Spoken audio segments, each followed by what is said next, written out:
बिस्मिल्लाहिर्रहमानिर्रहीम। अस्सलाम वालेकुम। आज की रेसिपी में हम आलू गोश्त का सालन बनाएंगे।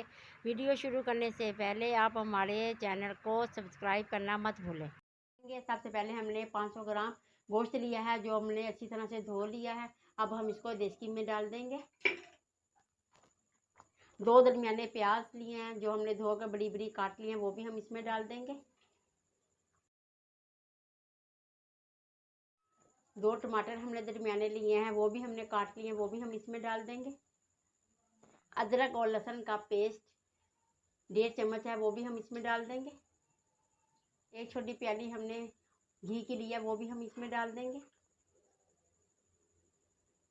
आधा चम्मच हम हल्दी का पाउडर डाल देंगे। 1.5 चम्मच हम सुरख मिर्च का पाउडर डाल देंगे। 1 चम्मच हम सूखे धनिया का पाउडर डाल देंगे और टेस्ट के हिसाब से हम नमक डाल देंगे। 1 जग हम इसमें पानी का डाल देंगे और अब हम इसको 20 मिनट तक वेट लगाएंगे।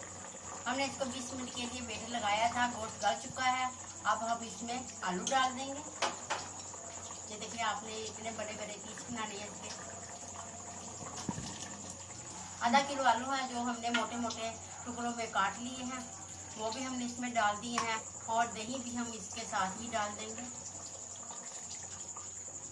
दही की हमने 1 प्याली ली है और इसे तब तक इसे हम भूनेंगे तब तक कि ये मसाला जो है गोश्त से अलग ना हो जाए।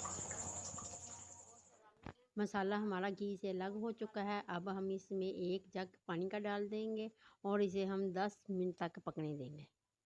माशाल्लाह से आलू गोश्त का सालन तैयार हो चुका है। बहुत टेस्टी बना है। आप लोग ज़रूर ट्राई करें। हमें अपनी दुआओं में याद रखें। हमें लाइक और सब्सक्राइब करना मत भूलें और आइंदा वीडियो के लिए हम आपसे इजाज़त चाहते हैं। अल्लाह हाफ़िज़।